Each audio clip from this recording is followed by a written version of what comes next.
So we are continuing the 5th chapter of Bhagavad Gita. The last session we did a recap of what we did in the previous semester. We had completed up to text 6. So today we'll start text 7. Right? This chapter is called as Karma Yoga, Action in Krishna Consciousness. The essential theme of these discussions is renunciation better or Karma Yoga better? Karma Yoga entails action. Karma Yoga is union with the Lord. Yoga means yuj. Yuj means to join, to connect. So Karma Yoga means to connect to God through the medium of activity.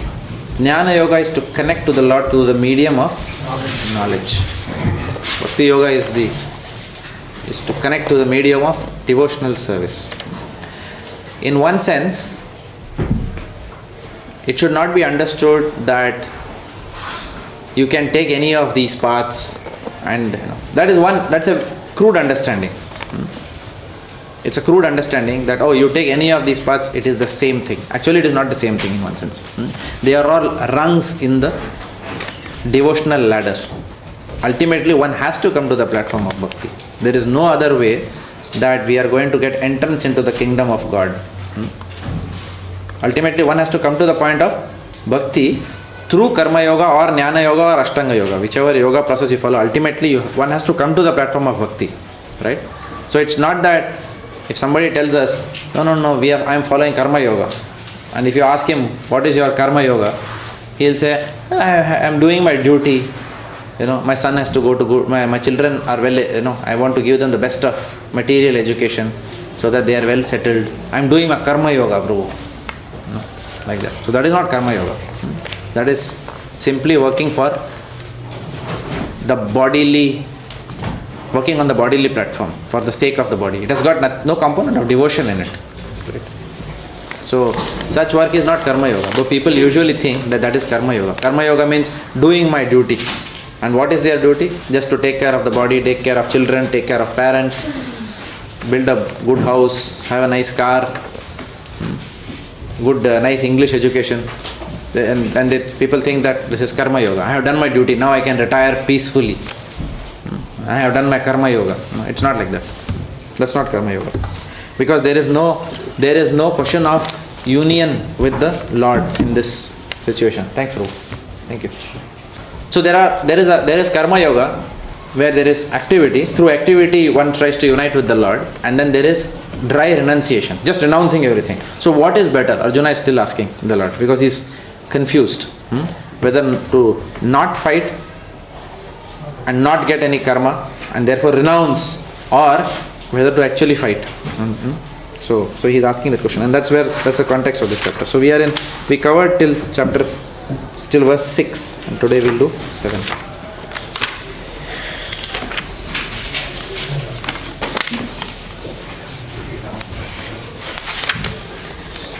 One who works in devotion, who is a pure soul, and who controls his mind and senses, is dear to everyone, and everyone is dear to him. Though always working, such a man is never entangled. Rupanuga Prabhu, you want to read? You are no specs. Okay. Raji, you want to read? Consciousness on the path of liberation by Krishna consciousness is very dear to every living being, and every living being is dear to him. This is due to his Krishna consciousness. Such a person cannot think of any living being as separate from Krishna, just as the leaves and branches of the tree are not separate from the tree. He knows very well that by pouring water on the root of the tree, the water will be distributed to all the leaves and branches. Or by supplying food to the stomach, the energy is automatically distributed throughout the body. Because one who works in Krishna consciousness is servant to all, he is very dear to everyone. And because everyone is satisfied by his work, he is pure in consciousness. And because he is pure in consciousness, his mind is completely controlled. And because his mind is controlled, his senses are also controlled. Because his mind is always fixed on Krishna, there is no chance of his being deviated from Krishna. Nor is there a chance that he will engage his senses in matters other than service to the Lord. He does not like to hear anything except topics relating to Krishna. He does not like to eat anything which is not offered to Krishna, and he does not wish to go anywhere if Krishna is not involved. Therefore, his senses are controlled. A man of controlled senses cannot be offensive to anyone. One may ask, why then was Arjuna offensive in battle to others? Wasn't he in Krishna consciousness? Arjuna was only superficially offensive because he has already been explained in second chapter. And all the assembled persons on the battlefield would continue to live individually, as the soul cannot be slain. So spiritually, no one was killed on the battlefield of Kurukshetra. Only their dresses were changed by the order of Krishna, who was personally present. Therefore, Arjuna, while fighting on the battlefield of Kurukshetra, was not really fighting at all. He was simply carrying out the orders of Krishna in full Krishna consciousness. Such a person is never entangled in the reactions of work. So what are the points here?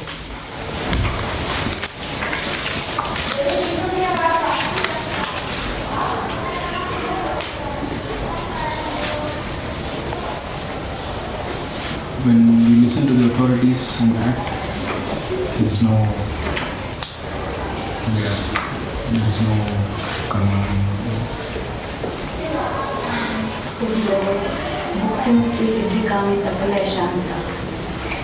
Only devotee can be peaceful. We can also see the word so, whatever the root of the tree, like he is always satisfied. Devotee, others can. Person who is engaged in Krishna consciousness, his mind, senses and activities are always engaged. So there is no chance for transfer. One who is dear to Krishna, he is dear to everyone. The one who he does not hear, eat or associate with non-devotees. He does not hear anything away from Krishna consciousness. He doesn't eat non-Krishna. He doesn't associate with non-devotees, where there is no Krishna.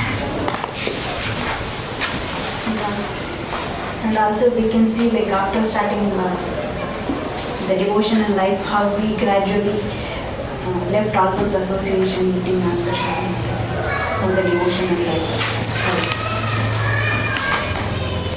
Prabhu, this is like the person is like Sita Prajna with Krishna in center in itself. Yes. Prabhupada also mentioned about how the activities of the devotee is. Like he also mentioned like Vyavasaya Tinkapu, he is just one pointed. He's not his intelligence and he just keeps Krishna in the center in his life. Alright. So the previous 6 verses talked about Nishkama Karma Yoga. What is Nishkama Karma Yoga? It gave some idea of the previous 6 verses. Gave some idea of Nishkama Karma Yoga. Now here it is mentioned how this Nishkama Karma Yoga has to be performed. So the earlier 6 verses, the more the theme was on the importance of Nishkama Karma Yoga. But now, how to actually perform Nishkama Karma Yoga, or what are the characteristics of a Nishkama Karma Yogi? That is what is given here. So the question is asked as to how can Arjuna, whose senses are so controlled, how he can be offensive to anyone else? That is the question that is raised. So there are a few points which are mentioned in Bhujan Prabhu mentions in his purports in surrender unto you. Yeah. So he mentions there that surrender unto me.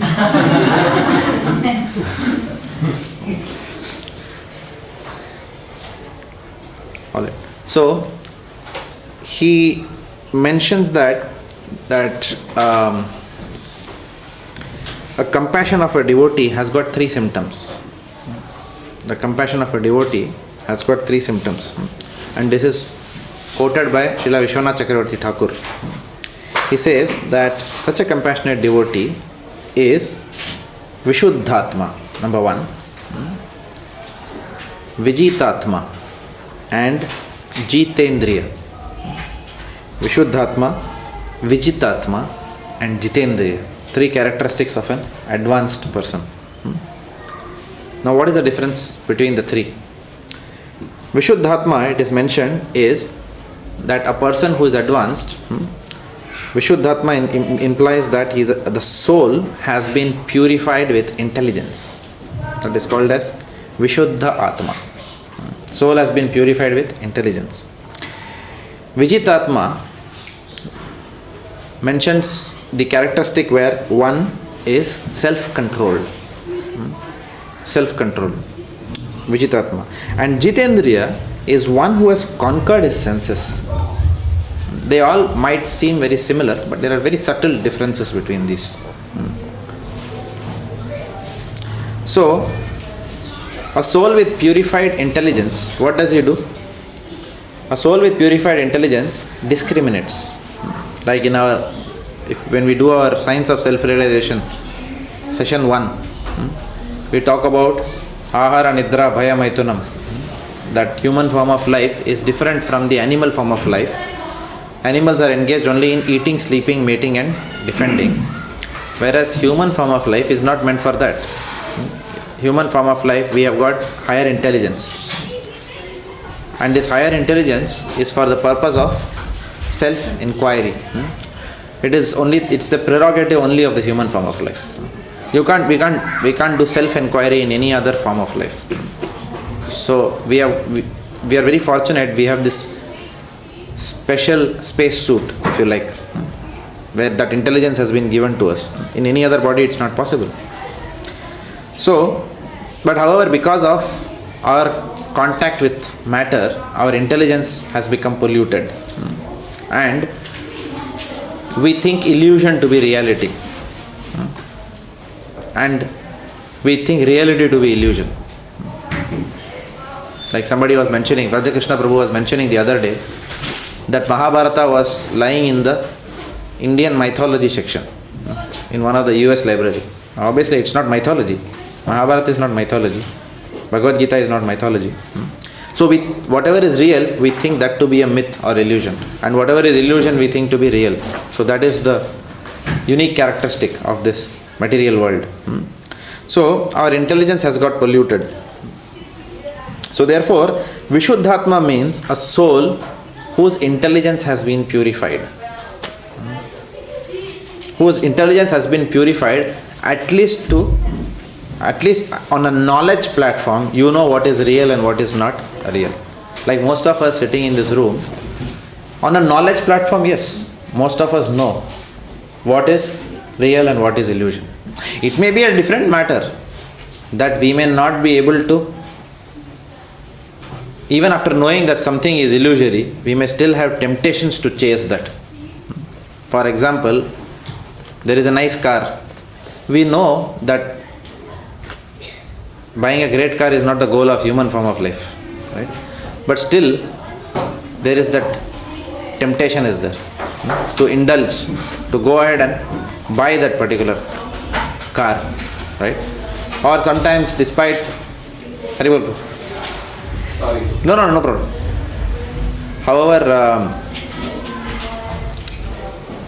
even after so many instructions that Srila Prabhupada gives on simple living, then we try and increase the necessities of our life. Somehow we get into the trap, right? For example, we may be having a nice job, but where there is nice stability is there, but somehow the mind is saying that I need more challenges on my job, and then you leave your job and you go to a more challenging job, and then what happens?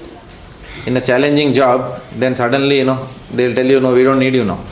And then you are wondering, why the hell, did I take this job? I was better off when I was having job security. So these are our own creation. These kind of miseries are our own creation. Whereas Prabhupada is saying, just simple living, that's all. Devamrit Maharaj says that if your job, current job, is enabling you to do nice Krishna consciousness, don't change it for anything. Yeah.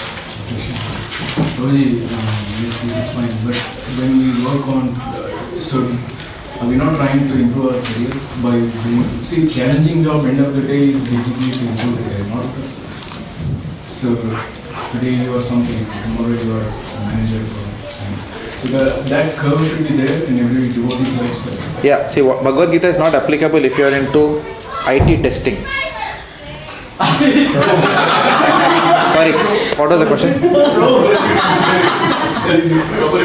Only they are excluded. All others, simple living. Otherwise, go to testing. Where do you get the energy from?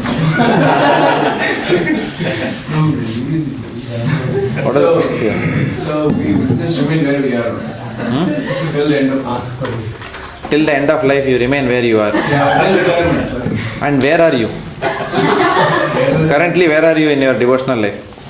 Maybe at the bottom. So you want to remain wherever you are? Or? We have to improve. Correct. In what? Devotional life or material life? As well as. Who is saying that? Which scripture are you quoting from? Yeah. So there is no harm in the climbing the corporate ladder if it comes of its own accord.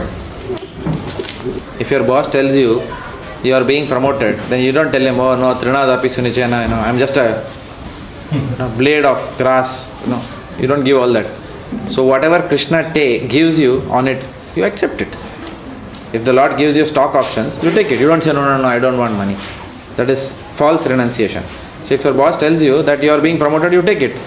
But at the end of the day, if your boss tells you that yes, you will get promoted, but you will have to work 16 hours a day, and I am expecting you to come on Saturday, Sundays also. And then if you say that, Prabhuji, you know that I have to grow in my corporate ladder, Bhakti Sastri, I'll read at home. I can always read Bhagavad Gita because now I can't come because I have to go. You know that I have got 10 houses. Something like that. Then what happens? Mortgage is there. Correct? You know my situation. Like that. Then it's not, Krishna is not asking us. The Lord has never told us to endeavor more than what our earnings are. If we decide to do something, then we cannot rationalize with the philosophy. But the philosophy does not change based on our material needs. So Prabhupada said that whatever is required to keep the body and soul together, that much work required to be done.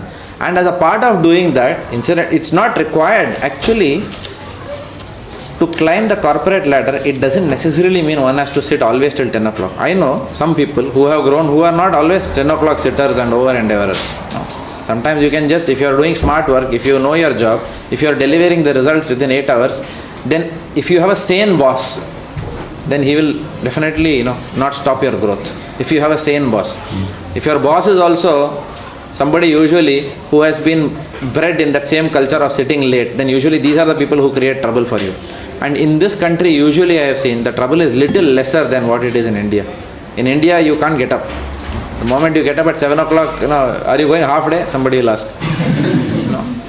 Whereas here, usually it is not that. Nobody will tell you that you sit late. You are measured on your outcomes. Of course, one is expected to, if there is, for example, Mahesh Prabhu, okay. So today we have that go live. We have a cutover. We have 3 projects going live, this weekend. So then he had to go, he had to work. So if you have to work, then you have to do it. Because if he doesn't do that, then he is risking his job, and then his devotional life is risked because of that. So we have to take care and do our jobs diligently. There is no doubt about that. Because if we don't do our jobs diligently, then we will actually never do anything diligently. A person who is not diligent will not be diligent or at anything, neither at his job nor at his personal thing. So whatever salary we are getting, obviously we have to do our jobs diligently with responsibility. And definitely if we can contribute something for the betterment of the organization, there is nothing wrong in going out of your way and doing something extra if it helps you, provided you can do it by not at the cost of your devotional services. As long as you can fit it within your 8-hour whatever day, you can come home and whatever devotional regimen that you have chalked out for yourself, you can follow that, then it is fine. And what is the devotional regimen at the end of the day? Or am I able to chant my 16 rounds in the morning? That's the first question we have to ask. Or am I rotating the beads whenever I want? Right? Actually, these are the realities. These are the fundamentals of Krishna consciousness. If these fundamental things are not rectified, nothing will fall in place. Bahu janma kare yadi shravana kirtanam taputana paye Krishna pari premadhana. It will not come. Today there was a very beautiful saying. In the Vyas Puja, Koti Prabhu had, Kripa Siddha Prabhu, he had put a lot of posters of Radhanath Swami Maharaja's sayings, and one saying which really struck me was, Krishna consciousness is not achieved. Krishna consciousness is awarded. Radhanath Swami Maharaj says, Krishna consciousness is not achieved. It is awarded to us. So whatever beads we may be rotating, Maharaj, the point Maharaj is making there is that the Lord will give us Krishna Prem not by doing thousands of years of tantras, mantras, yantras, pujas, austerities. No, He is not going to give He is not going to give Krishna Prem to us based on all those things. He is simply going to give us Krishna Prem based on whether our activities are pleasing to Him or not. So just by rotating beads, if He is not pleased, then there is just endeavor going on. There will be some benefit is there, because the Lord has said that you chant, some benefit is there. But obviously we then have to take many more births if we don't get serious about our quality of chanting. Seriousness about studying Srila Prabhupada's books. Seriousness about hearing one lecture every day. Are we doing these basics? There can be only one answer to that. Yes or no. Can there be any in-between answer to that? Am I chanting my 16 rounds in the morning? Am I completing my rounds before going to work? Am I reading Srila Prabhupada's books regularly? Am I hearing lectures every day? The answer is just, what services am I doing regularly at the temple? So the answer can be yes or answer can be no. Now, if we have chalked out specific these things, if we have made time for all this, around that we are doing our office work, occasionally also, if wherever required we are staying late at work just to complete our responsibilities, and boss is happy, you have delivered the outcomes, you are promoted, take it, no problem. So choice is ours, what we want in life. But anytime we take a decision, we will only be able to take it where we are, from where we are, and what level we are at that point in time. If we want to buy a house, no. Anytime we need not take a decision based on where we are. That is why Guru Sadhu Shastra is there, no? If we take a decision based on where we are, that means we are consulting my mind. Decision, they are not giving us a decision. Yeah, guidance. We are only taking the decision. We are taking decision, but decision under their guidance, under Shastric guidance. But the guidance is given, but then the decision is taken where we are. Where we are. From where we are. Yes. Okay, then, because their consciousness is very high. They give you the instructions. Maybe it's just bouncer for us. Simple living, high thinking. What is bouncer for that? Be happy. Buy to the extent that you can service. Is this a difficult instruction? I know what my salary is. I have been simply told buy to whatever you can. Actually it is like that, no? It's simple only. It's pretty simple. But if I am taking some decisions, then it's not about you. Please don't. I'm not talking about you. I'm talking in general. All of us. Even I went and bought that Toyota hybrid. Actually, I don't need Toyota hybrid car in one sense. I was driving that 1988 model. I was very happy driving that also. But somehow, it happened, you are going to office, what will happen, The whole idea was when someday when we go to office, when we have to go to a car for, something, then some colleagues will say, kya hai, aisa rehta hai ye, and all, So, something is there in the mind, something it will tell. Something the car has attracted now, that's all. Something will work, no, I will use it in service of devotees. Maharaj will be comfortable in the back seat. That car, some noise was coming. Maharaj will be comfortable in any car. I am not comfortable. Find ways to justify. Finding ways to justify. Finding way to justify. This is mind. Mind is like that. So we are all, Ahamkar. Ahankarya. Mana eva manusyanam karanam bandha moksha. This mind is the one who is the cause of bondage into this material world. बराबर पकड़ के रखता है वो material world में. बोलते आजा बस.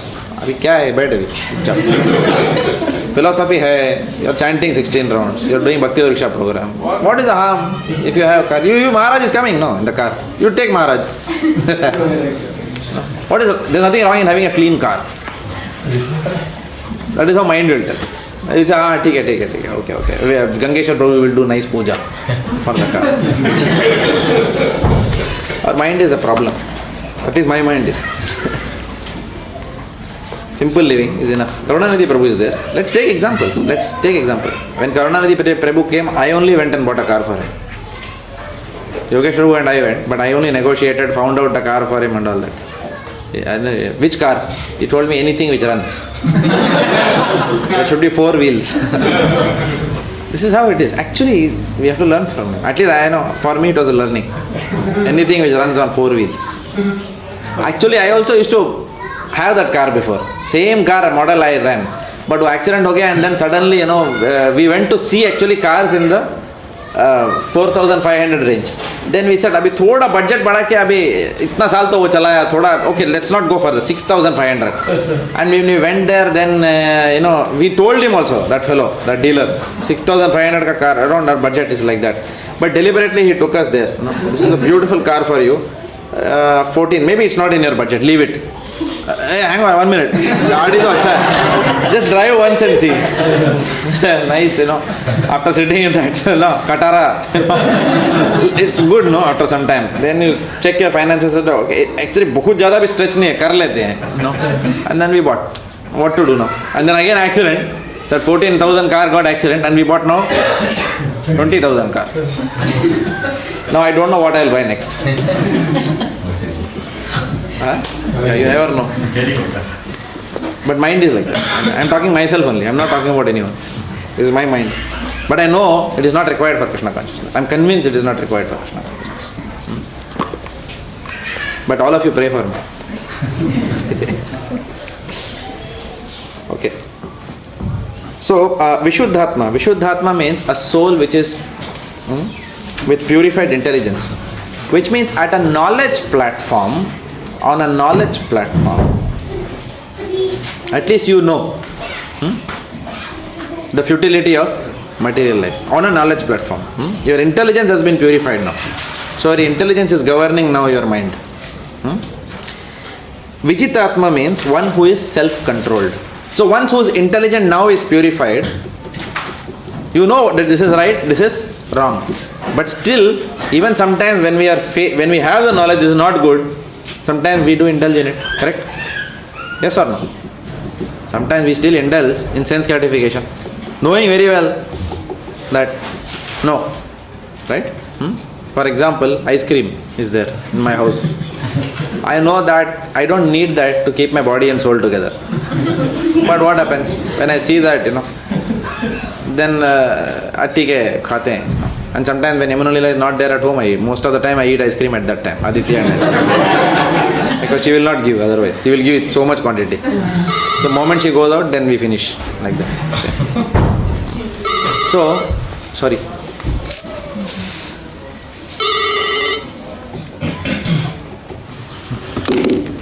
Sorry about that. So sometimes and then also we have to consider the age. I have to be very careful now. I need good health to be able to serve the Lord. So I know that I have to control my sugar. I have to exercise, which I have started doing recently after coming back from Yatra. But still, tongue control is not there. So your intelligence is now, in that sense at least, purified. You know that what is good, what is not bad. What is not good. But what happens? Vichitatma has not self-controlled. So you indulge in that ice cream. So on a knowledge platform, but you are using that knowledge to be controlled. So when faced with that, it attracts you. Come, indulge in me. Put that cool scoop in your mouth. And then I'm saying, no, I should not, because it is not good, but still tempting. No, I will not. But it still tempts you. So the third stage is Jitendriya. Jitendriya means realized, where it doesn't tempt you at all. Where you are aloof from all these things. You're just aloof. You give ice cream, it's the same thing. You give broccoli soup, which I don't like, same thing. Yeah. How happy my wife will be in that situation. I can just imagine. If I become Jitendriya. Most of the fights at home happen over because she has not made rava dosa. She has made masala dosa. She knows my preference. Right? So this is not Jitendriya. This is not self-control. This is indulgence. Right? Extravagance of the tongue. Like that. So Jitendriya means one who has conquered the senses. Yeah. That person is only particular about eating one thing, which is Krishna Prasadam. That's all. It doesn't matter. Namak kam hai, jada hai, salt is less, more, sugar is less, not there. Doesn't matter. Jitendriya, aloof, but only attached to Krishna. Knowing that, at the end of the day, I am not this body at all. So why should I pamper this body at all? How does it matter what I eat? I'm just eating to just keep my body and soul together to serve, like that. That is Jitendriya. Yeah, sorry, any question? Just going back one step, I think I confused myself. Vijitatma, you gave the example of you have the knowledge what is good and what is not. Vishuddhatma is you have the knowledge of what is good, what is not. Vijitatma means you are self-controlled. Means there is some temptation, but you are controlling yourself. That means... And in the third stage, you are aloof. It doesn't even attract you. You are not bothered whether it's rasgulla or broccoli soup. The example you gave of the ice cream, in that case, Vijitatma is not happening, right? In that case, yes. Yeah, because I am not Vijitatma. Yeah. Vishuddhatma state. Vishuddhatma, yes, you have the knowledge. Your intelligence is purified now. But it's not controlled. It's not, self-control is not there. That's exactly. Yeah. So, in that sense, if you see, Vishuddhatma is more on the sense of, knowledge. Whereas, your Vijitatma is on the platform of gross action. And your Jitendriya is on the platform of realization. Like that. Yeah. So we can't really compare that with Sakam, Nishkam and Akam? No. In one sense you can, like that, Jitendriya is usually Akama. Yeah, because he is aloof from everything. Yeah. But even if a person is very aloof in terms of his material senses, in terms of his devotional service, he may still be attached to worshipping in a particular way only. For example, I am too attached to making the garlands of Lord Jagannath the way I want to do it. But I don't care between broccoli soup and rasgulla. So please understand, we are still on the topic of Nishkama Karma Yoga, where I am not attached to the fruits of the activities. I don't want to enjoy the fruits of the activities, but I am attached to I could be attached to the activity itself. Yeah. So these three, the first and the third is extremities, I suppose. No, they are not extremities. They are just a gradual progression. The middle one is the neutral, I suppose. No. They are all gradual progression. One, you have the knowledge. Another one, you are tempted but you don't act. In the third one, you don't care. You are aloof. Like that. So such a person who is aloof is dear to everyone. As I said, the moment I tell my wife, what ice cream, what rava dosa, whatever you give, Krishna Prasadam, I am very dear to her after that. Assure you. Ask her right now, you can call her into the room. Half our problems in life is solved. I will become very dear to my wife. We have to give comment how the prasadam was. Yes. I don't care. Good or bad. If you say you don't care, you will be upset. So Prabhu, I think when we start our services, like when we enter Krishna consciousness, we take up this regulative process, right? Following regulative principles. So we can say that we have the knowledge and at the same time we are self-controlling our desires, right? So how to rise from that platform to that aloof platform? By chanting. By praying to the Lord to remove our material desires. The problem is, many of us, we are scared to pray like that. Oh Lord, please detach me from the desire for vertical growth in the organization. What if the Lord says, yeah, no problem. That's easy. Oh no, मैं तो मजाक कर रहा था. I was just saying, Lord, you slowly you do. Not like that. Then we have condition also, how he should do. What he should do, how he should do. It should be at my pace. Not too much, the graph should be slow like that, not like that. Everything we are only deciding. So the Lord doesn't have anything, no. Then he is our servant. No. The way we want, okay, how do you want now to become a devotee? In how many years you want to become devotee? 10 years, 15 years, let's decide. It's not some HDFC housing loan, you have 15-year option with this mortgage, 30-year option, it doesn't work like that with him, isn't it? So therefore, if we it's a sincerity of the soul to attain Krishna. See, unless Krishna becomes attractive, the material world will always remain attractive. There are only two things anyway. There is Krishna and then there is material energy. Unless he really becomes attractive, how can we become detached from the material world at all? It is not possible. Is it possible? Not possible. To the extent we are attached to Krishna, to that extent only we will be detached from the material world. So rather than working on our detachment and constantly thinking about how to detach myself in material world, what should be our question? What should I do more and more to get attached to Krishna? That is why this process is there, no? Attending morning program, chanting attentively, constantly taking shelter of Srimad Bhagavatam, studying Srimad Bhagavatam, it will lift us from the mode of passion. We are all in the mode of passion right now. It will lift us from the mode of passion and put us in the mode of goodness, from where we can think clearly. So that is why that constant engagement is required. Otherwise, Maya jhapatiya dhare. It will one moment you turn and it will suck. Oh yeah, come, jaldi aao, come. Maya is waiting. It is doing its job perfectly of keeping you away from Krishna. So we have to not worry about detachment, rather we have to worry about attachment to the Lord, and that is the whole theme of this today's passage. That is why Lord is saying, why you are talking about inaction? You act.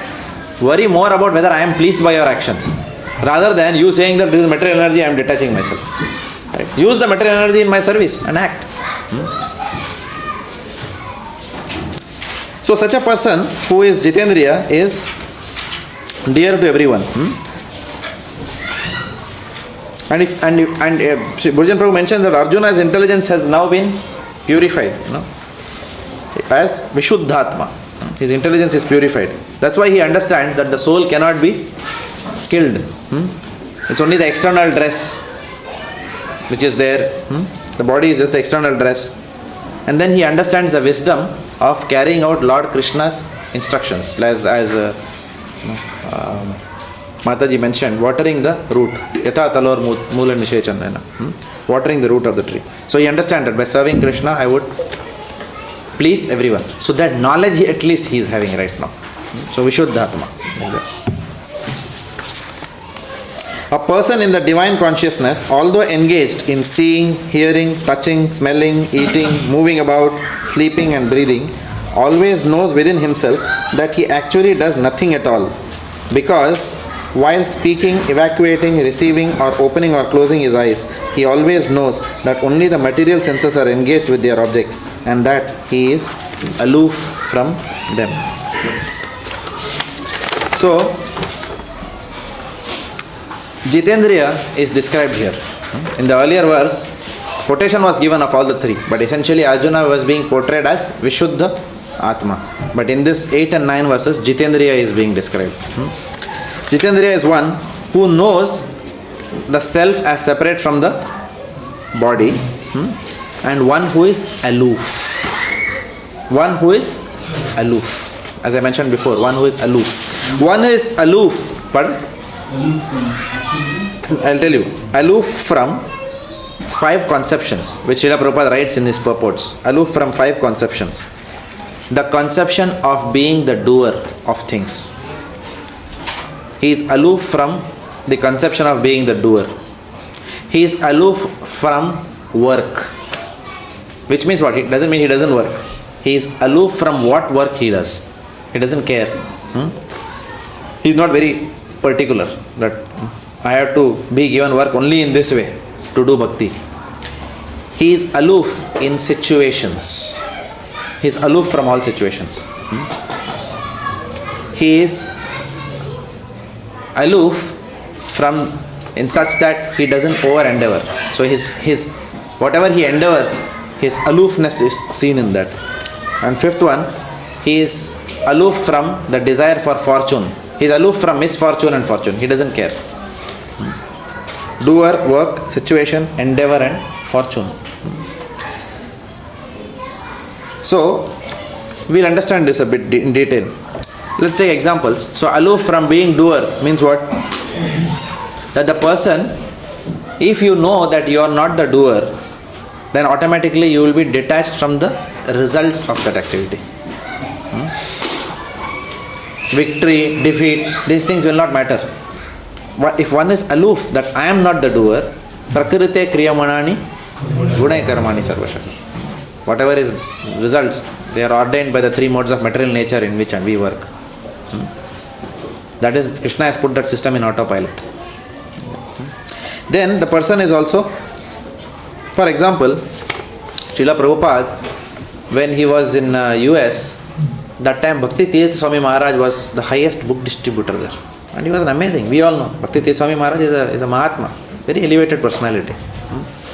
So much of service he has done for Srila Prabhupada. So he was an amazing book distributor.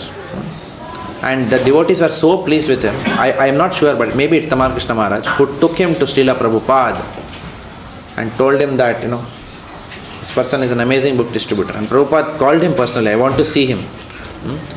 And then the next occasion, when Bhaktivedanta Maharaj came in front of Prabhupada, Prabhupada looked at him and told him, you are not the doer.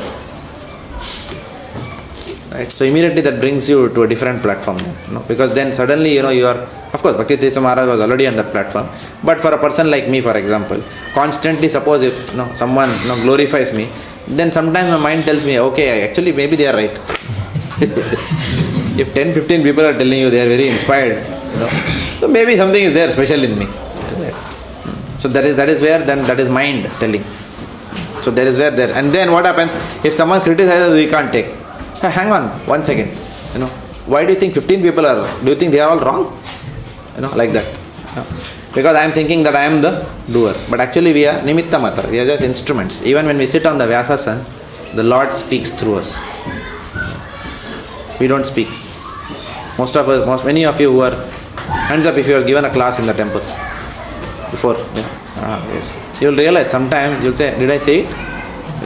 You may be thinking like that. Did it come out of my mouth? I never planned to say that. So somehow the Lord speaks. He runs this world the way He wants. Like that. We are just instruments, and we think that we are big change agents. No. We are nothing. So therefore there is no point in being attached to failure or success. Last week and the previous week I was conducting 2 sessions for preachers.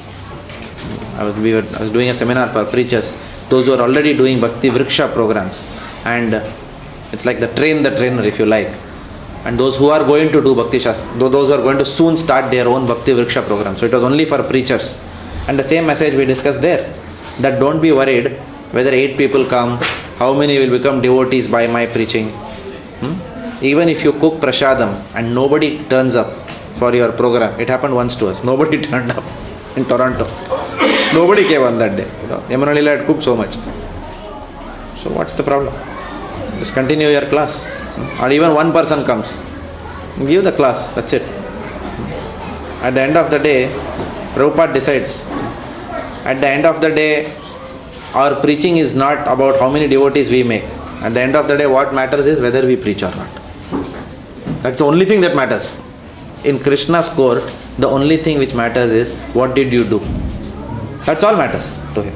It doesn't matter how many devotees what big projects you have done, whether it was successful or not. That's all corporate measurement. You are measured by the outcome of your activity.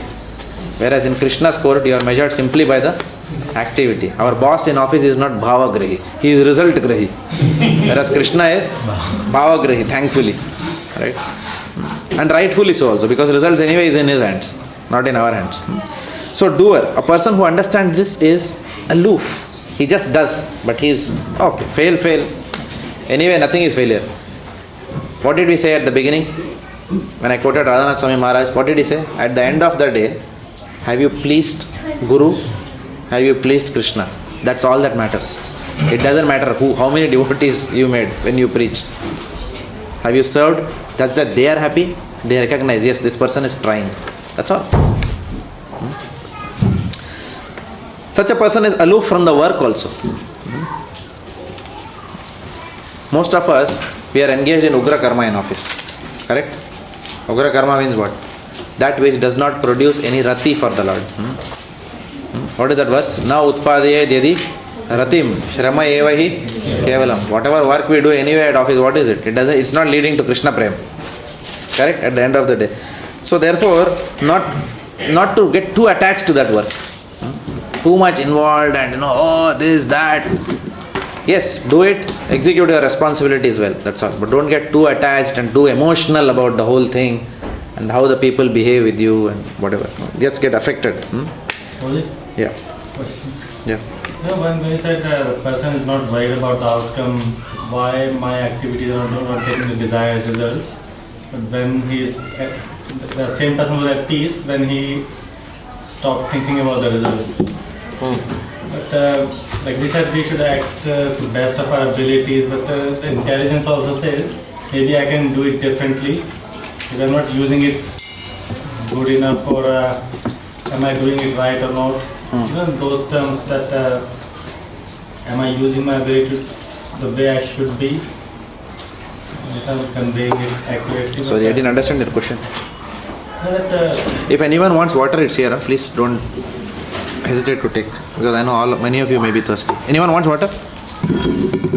It's here. Yeah. I mean, if you don't get the desired outcome, what you think it should result in one way you've left it, okay, result is not in my hand, but it could be because of your own lacking as well, that you, next time I will do it differently. That is fine. Yeah. Not that I will do it the same way, next time the result may be different. Yeah, it doesn't mean that we work like a rudderless ship. It doesn't mean when we go to work, we keep our intelligence aside and work. Aloofness doesn't mean not to use the intelligence which Krishna has given. We have to use our intelligence in our work. All we are saying is that don't get attached to that. That's all we are saying. It is never mentioned anywhere, thou shall not work effectively. Nowhere it is mentioned like that. It just means that don't get attached to it. That's all. Obviously, we have to use our brains and work. In fact, if we work like a fool, people, we are not ambassadors of Krishna then. Somebody will say, oh, kya hai yaar? This fellow doesn't have any intelligence. And then he says that Krishna consciousness is for the most intelligent people. But when he works, it doesn't show any intelligence. How am I supposed to believe you? Like that. So therefore, we have to use whatever intelligence, we have to do our work properly. Not get attached. That is the only thing. You can even get excellence award in office for your work. No problem. But don't get attached. Don't get attached to that excellence award and say, next year what will happen? In 2009 I got excellence award, 2010 what will happen to me? Then you are gone. Because now what you are doing is now that you are now attached to the results, and now you want to over endeavor for that. And then if somebody else is getting excellence award, then you will keep your devotional aside and start doing politics with him. So that you can get excellence award again. Because when we get some material attachment, we want it again and again and again, that taste. So unless we get the taste of Krishna consciousness, we will not be able to lose the taste for those things, for pride, prestige of this world. So the only effort that we can do is the basics of Krishna consciousness. The basics of Krishna consciousness. They have to be done properly. That's all. At the end of the day, we don't need any philosophy if we are doing the basics of Krishna consciousness properly. No philosophy is required. No big tomes are required. The third is the situation. Good example is Vidura. Vidura, who was Vidura? He was living in the palace very nicely. But what happened when Duryodhan spoke to him without any respect? It's very hurting what Duryodhan said. Get out of the house. So he just was not baffled with the situation. He was completely aloof. He said, wow, wonderful. So this gives me a chance to now go for improving my self-realization. So he went on a pilgrimage for 40 years, it said. 30 years or 40 years? 30 years. Yeah. 30 years he went on pilgrimage. And he returned after 30 years. And when he returned, what happened? The same Vidura who could have easily told Yudhishthira that Lord Krishna has left the planet. But if you read the Bhagavatam, those purports, if you should read, very beautiful purports, Prabhupada writes. It will bring tears to your eyes. He is hesitating. He is not telling it also. He is not able to tell that Lord Krishna has left the world, Yadu dynasty has gone. He says, no, why I should carry all these bad news? Let me speak less. Because even when I am speaking the truth, the Prabhupada writes, even sometimes the truth when you say, it kind of agitates people, then what is the use of such truths?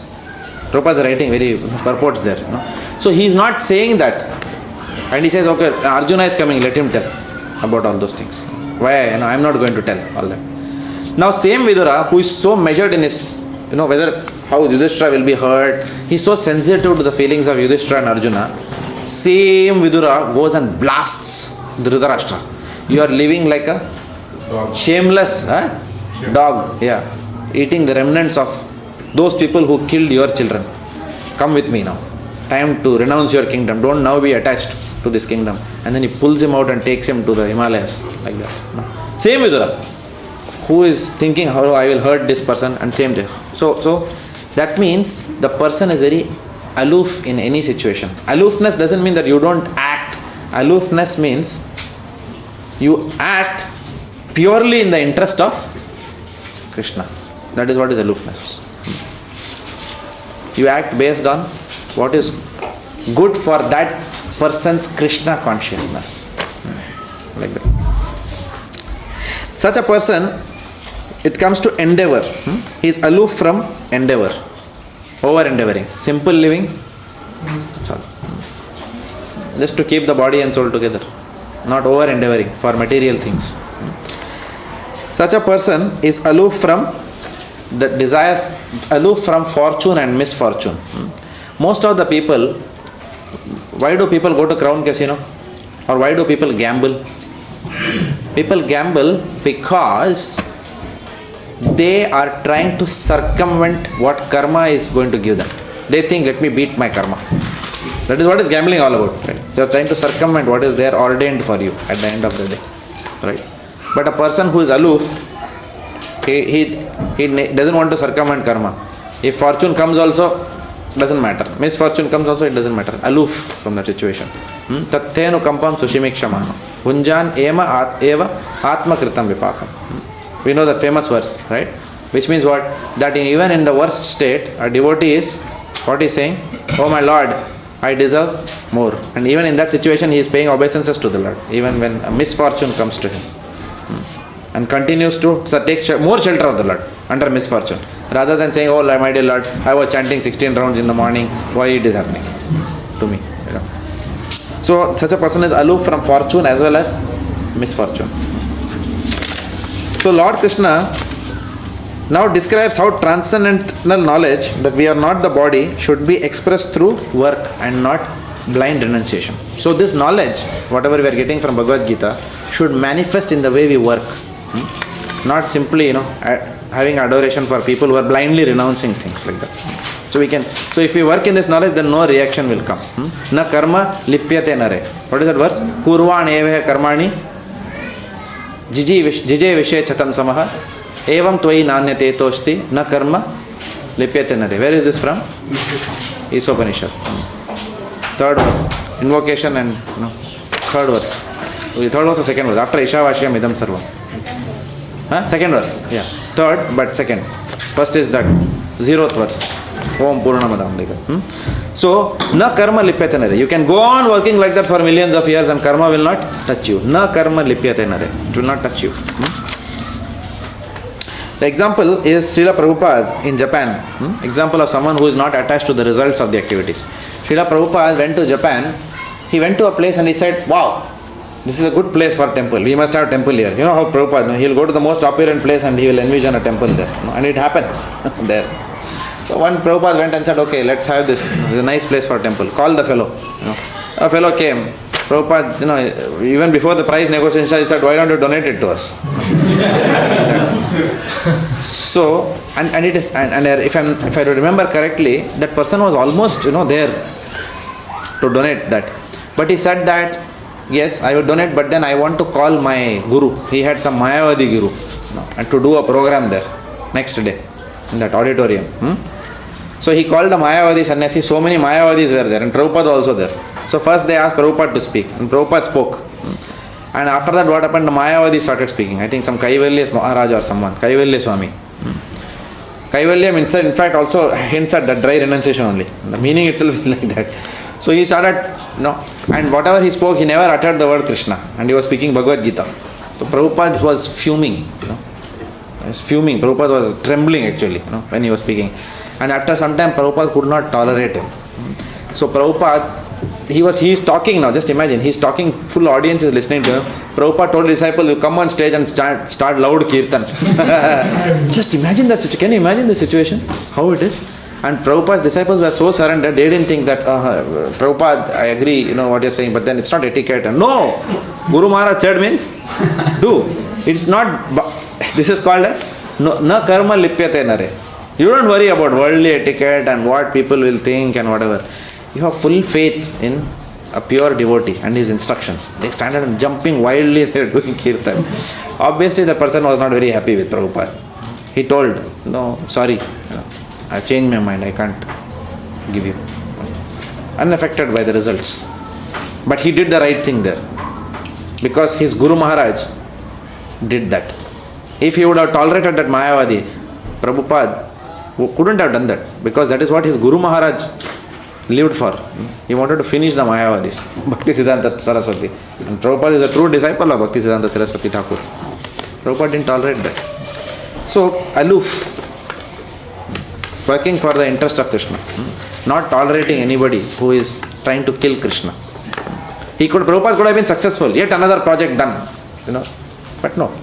You cannot compromise you cannot compromise the principles. Because tomorrow that person will give that and day after he will say, I have given that to you, now you do Mayavadi lectures also along with this. It will go on and on after this. Then, So Prabhupada was very clear. So this is called as a Nishkama Karma Yogi. A person who is completely realized that the self is different from the body. Such a person is called as a Tattvavit, it is mentioned. Okay. One who performs his duty without attachment, surrendering the results unto the Supreme Lord, is unaffected by sinful reaction, as the lotus leaf is untouched by water.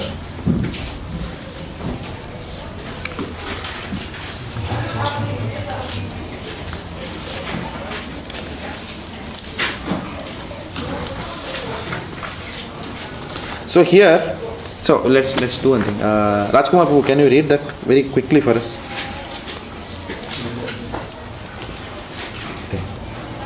10. Is the light good enough for you? Yeah. Here, Brahmani means in Krishna consciousness, the material world is a sum total manifestation of the three modes of material nature, technically called the Pradhana. The Vedic hymns just leave all that, just go to the direct. Indicates that everything in the material world is a manifestation of Brahman, and although the effects are differently manifested, they are not different from the cause. In Isopanisad, it is said that everything is related to Supreme Brahman or Krishna, and thus everything belongs to him only. One who knows perfectly well that everything belongs to Krishna, that he is the proprietor of everything, and that therefore everything is engaged in the service of the Lord, naturally has nothing to do with the results of his activities, whether virtuous or sinful. Even one's material body, being a gift of the Lord for carrying out a particular type of action, can be engaged in Krishna consciousness. It is then beyond contamination by sinful reactions, exactly as the lotus leaf, though remaining in the water, is not wet. The Lord also says in the Gita, resign all works unto me. The conclusion is that a person without Krishna consciousness acts according to the concept of the material body and senses, but a person in Krishna consciousness acts according to the knowledge that the body is the property of Krishna and should therefore be engaged in the service of Krishna.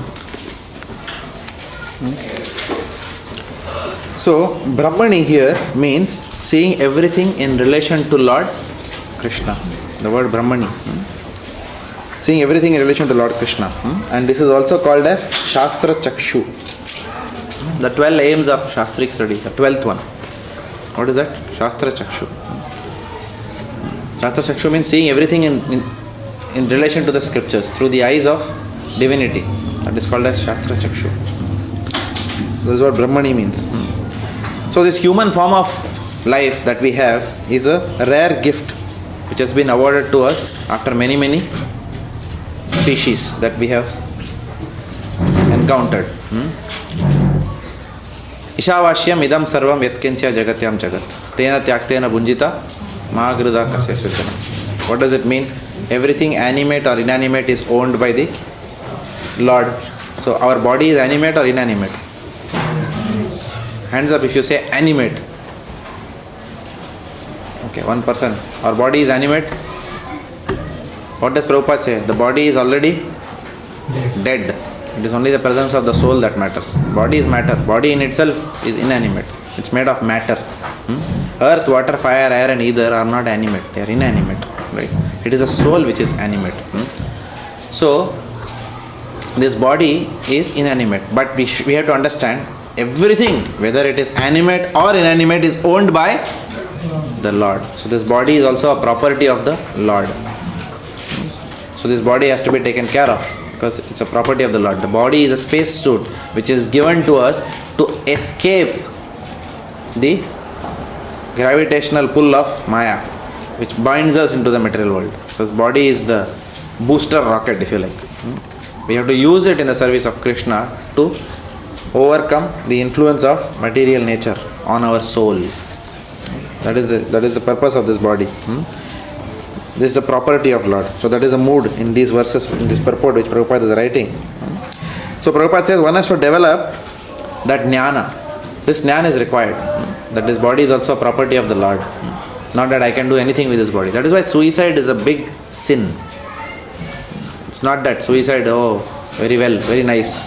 Suicide, what you are trying to do? You are trying to do two things. One is you are trying to circumvent the law of karma. You are thinking that by ending your life, your karma will be ended.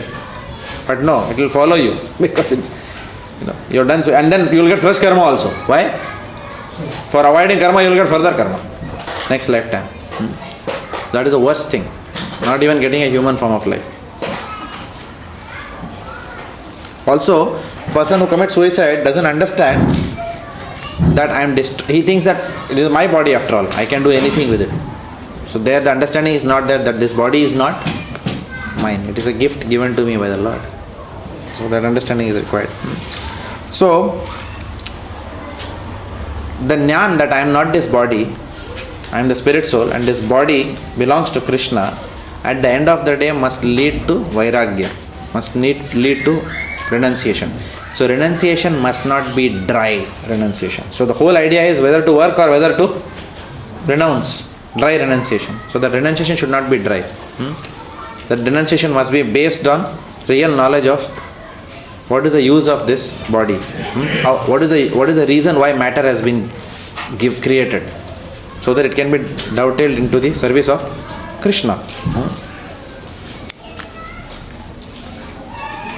न हि इह यत् कर्म धर्माय न विरागाय कल्पते न तीर्थपाद सेवाय जीवानापि मृतो हि सः. This is from Srimad Bhagavatam, Canto 3, Chapter 23, verse 56. You can memorize this if you like.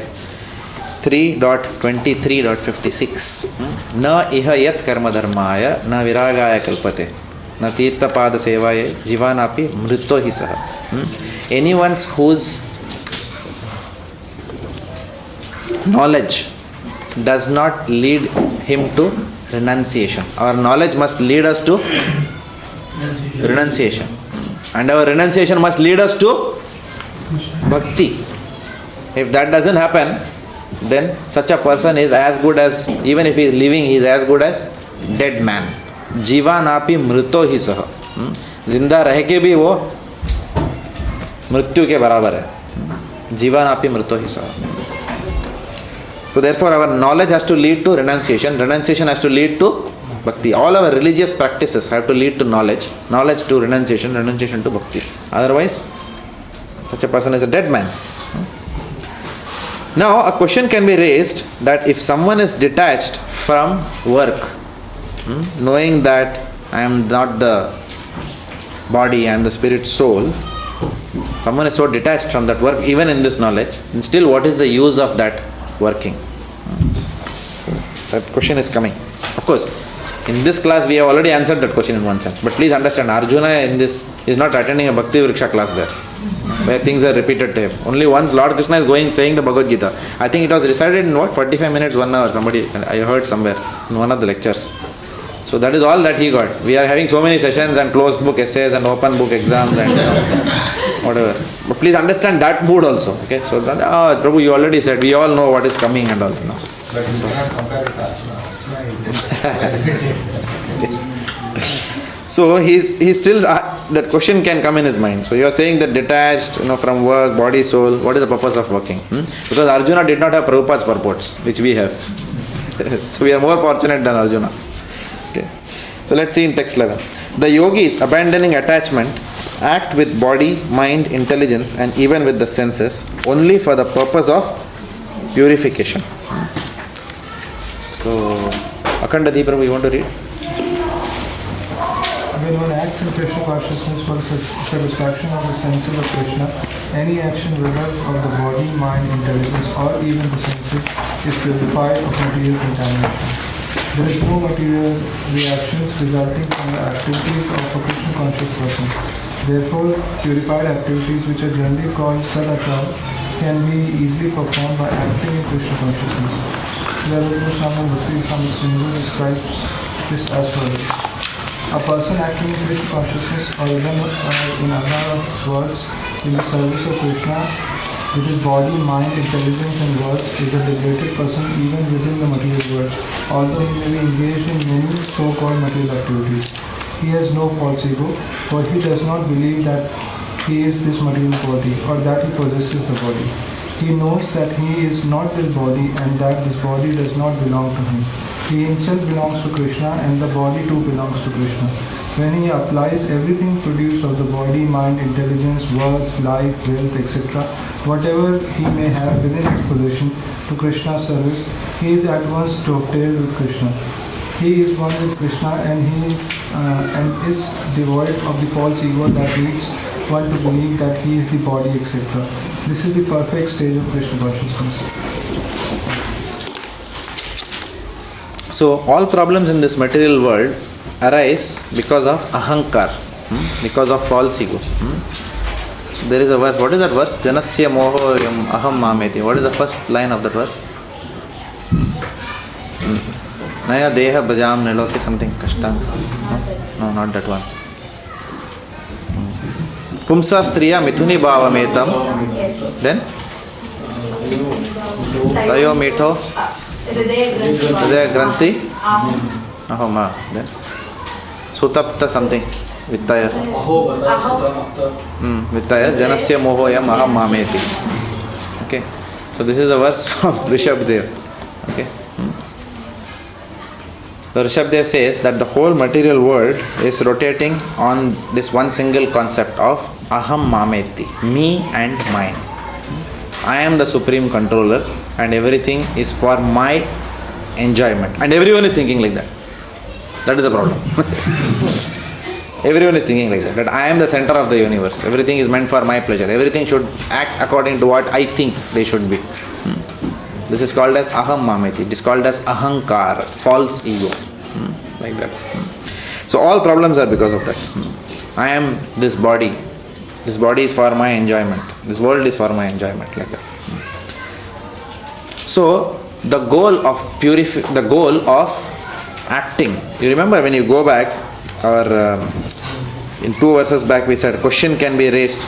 If someone is detached from work, knowing that he is not the body, he is the soul, then what is the purpose of working? You remember that we asked this question? So the answer to that is the purpose of that working is to, by virtue of that work, we come out of our ahankar. So whatever work a devotee does is to get rid of the false ego.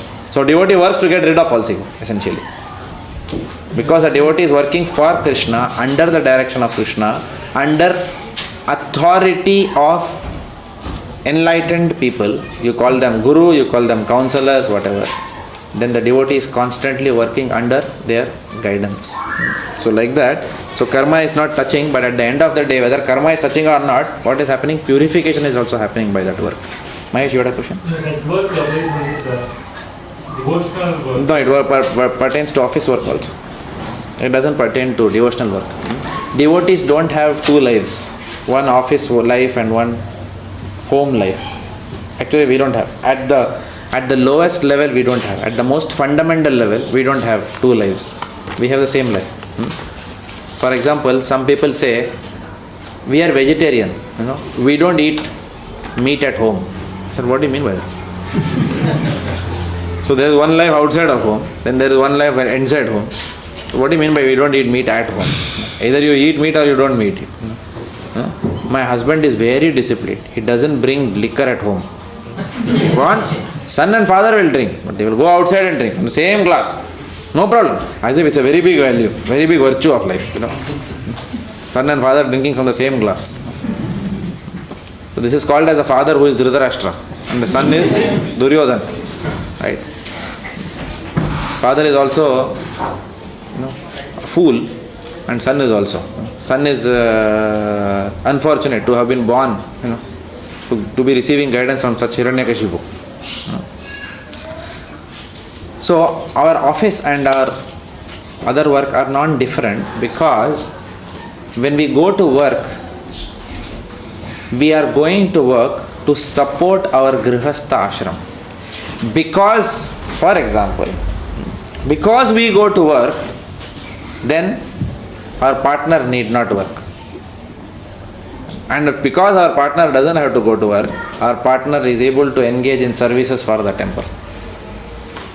Right? So therefore that work becomes then directly connected to devotional life. Right? Because we go to work, our son need not go to work at begging somewhere or part-time job to fund his education. So the son is able to study without any problem and still able to do his chanting, son or daughter, whatever, and still able to focus on devotional life. So we are able to bring our son in Krishna consciousness because of our job. Because we go to work, we are able to raise $20,000 for Jagannath Rath Yatra. So how can that work be not bhakti? It is bhakti. When we go to work also, we are trying to make devotees in our office. So how that job can then not be bhakti? Correct? When we go to work, we have an altar on our desk and we pray to the Lord, my dear Lord, I am doing this job as ordained by you now, because I have chosen Grihastha ashram. Okay, but please guide me always. Let whatever I say in office, let whatever I do, may you be happy with that. Whether I am happy or not is different, but may you be happy, because if he is happy, then Yatha Taror Mula Nichechara, we will always be happy only. Like that. May you be happy. Like that. So we go to office to support our Krishna conscious family. Otherwise, so we are not attached to the pride and prestige that our job or our designation or our visiting card brings us. We are very clear why we are working. Yes, we also work as good as anyone else at workplace. The only difference is they work for sense gratification and we work for Grihastha ashram. They work as Grihamedis and we work as Grihasthas. That is the difference.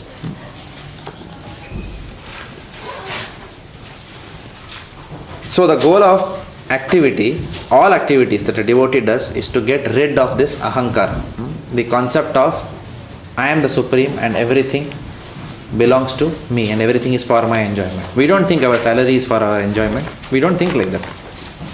That is why a devotee does not spend lavishly on things, going to pubs or let's go to Hawaii for a picnic, let's go to Alaska, like that. Devotees don't have these kind of lives. If you see, let me go to Dubai, we are planning, just go shopping and come, that's all. We don't do. Have you heard devotees doing this? No. Yes, we need some relaxation, so we may go here and there, maybe we'll go here, there, somewhere for a picnic or so, but that's fine. And even when you go there, then we will take devotees with us and do some devotional activities. For example, lakes entrance. That's not wrong. It's not wrong. So please, I'm serious now. So it's not wrong to go there. Yeah.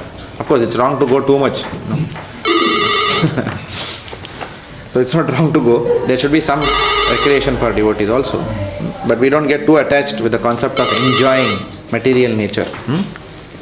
And what material nature has to offer. And leave our goal of human form of life. So,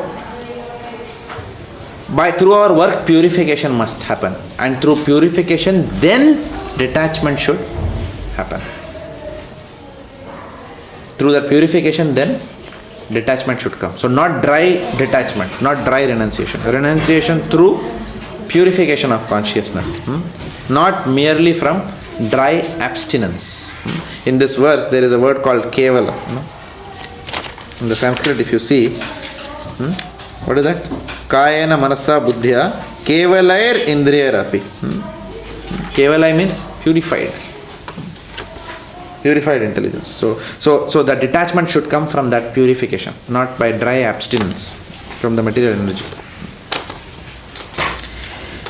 12. The steady devoted soul attains unadulterated peace because he offers the results of all activities to me, whereas a person who is not in union with the divine, who is greedy for the fruits of his labor, such a person becomes entangled. So, Srila Prabhupada is basically, Purijan Prabhu writes that this is the summary of the previous 5 verses, whatever we have already discussed thus far. So, you can read the purport at home. But are there any points or comments on today's doubts? No questions? Can I ask you a quick question? In the 10th verse, translation, said one who performs his duty without attachment, surrendering the results unto the Supreme Lord, is unaffected by sinful action, as a lotus leaf is untouched by water. So, when you read it as sinful reaction, which makes sense. But here it is unaffected by sinful action. Because karma has got 2 connotations. Karma means activity also, and karma also means resultant reactions to activity. You go back to our Bhakti Shastri classes. The way karma has got different meanings. So, vikarma means doing activities. Karma also means doing activities. Sukarma, and akarma also means doing activities. So, karma has got an activity connotation. So, even when we do karma, good karma, still we are getting entangled. And when we do bad karma, we are entangled in sinful action. So, here because it is all under the connotation of killing the enemy, then therefore that action is not going to beget sin for Arjuna. That is what the Lord is saying. Essentially, akarma.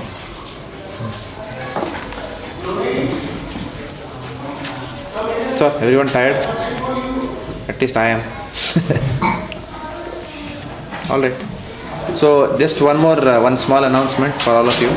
When we are going to have the KMV examinations, when? What date did I announce? My mind is not working today. 3rd of March. Okay.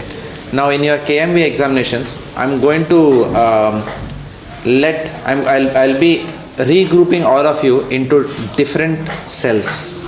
That doesn't mean if you are in a cell, you will necessarily get changed, uprooted from that cell. But please understand that some of you don't have a cell leader. For example, Radha Vallabh Prabhu is not here now. What to do? So somebody has to. And why Yogeshwar Govind Prabhu has not come here? Anyone knows why he has not come for the Bhakti Shastri class today? He had some work today. Okay. Anyway, so we will see who all can. We will try and put some of you under some cell leaders. Like that. We may have to also reappoint the cell leaders based on the person's availability to do that role. For example, Radha Vallabh Prabhu is simply not here. So then we'll have to give that responsibility to someone else. And or maybe if someone else has that responsibility, whether he or she has the time right now to do it. So to be just fair to them, we don't want to impose something on someone like that. So we will. I'll discuss that with the current cell leaders. Okay, and we may do some grouping.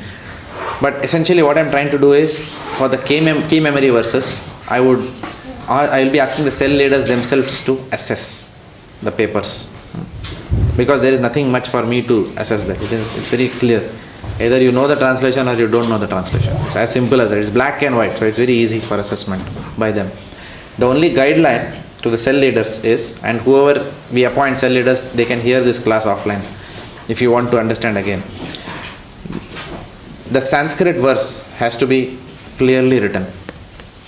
Okay? Please understand, the Sanskrit has to be clearly written. It is better if you write an hyphen over A, where it is bra or bra, like that. Brahman, Brahmanical. You know what I mean? So it's better you write that, but if you don't write that, no problem. Okay? No marks will be cut for that. It is better you write like that, because then you know the verse, how to pronounce it also. But even if you don't write that, there will be no marks will be cut for that part, that they didn't put an hyphen and all that. But the verse has to be very clear. Obviously you can't write wrong something. You can't write touch when it is yat. Yeah? Because then the meaning is different in Sanskrit. Correct, no? Then in an assembly, when you say like that, someone knows Sanskrit, he'll say what you're talking and what your translation is. No, I know Sanskrit, they'll say. So we have to be careful. So the Sanskrit words have to be correctly put there. Okay. Now, if it is if it's Tat Shadda Danamunayo, TAC, and if you put TAT, that's fine. Essentially, So don't be too finicky about the spellings and all, but see that the verse is not too far away from its pronunciation, or no essential words are missed from that when you're correcting. If any, then you have to deduct marks for that. And the translation need not be the way exactly word to word what Prabhupada is writing. For example, as long as nothing is missed out what Prabhupada has said there, you will get marks for it, full marks for it, no problem. Okay. But no, if it is said that the body is made of earth, water, fire, air and ether, if that is the translation, and if you write earth, water, fire, air and ether make up the material body, or earth, ether, fire, water in some sequence make up the material body, you are not going to lose marks. But if you say earth, water and fire make up the material body, then obviously you will lose a mark, because you have missed something what Prabhupada said. Okay, so this will be the nature of assessment. So it's going to be pretty simple in that sense. As long as you are representing in your own language what Prabhupada has given, without diluting what Prabhupada has said, covering everything whatever he said, then that's fine. So that will be the criteria. It's not very difficult. So there will be 10 verses, and there will be 10 marks for each verse. 5 marks for each verse. 2.5 for the translation and 2.5 for the Sanskrit, like that. Who is the third month? So it's a Sunday morning. Sunday morning, yeah. So I will be setting the paper this week, and I will give it to you all. I have started marking the closed book exams also. I have marked some papers, and I hope to complete it over the next 2-3 weeks, because it's getting too hectic now for me.